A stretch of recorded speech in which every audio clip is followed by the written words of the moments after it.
Las cosas suceden en el momento exacto, ni antes ni después. Hace tiempo tenía en la mira este salto de Capitán Mao, hasta que se dio la oportunidad de conocerlo. Llegar hasta él no es muy complicado, es cuestión de ir preparado con un buen calzado, hidratación, bloqueador solar y mentalizado que vas a realizar el senderismo de aproximadamente por lo menos 3 kilómetros ida y 3 kilómetros vuelta.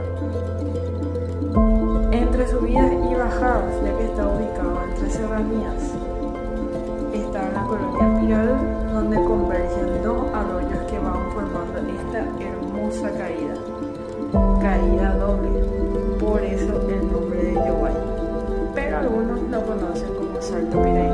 Sin dudas es un espectáculo maravilloso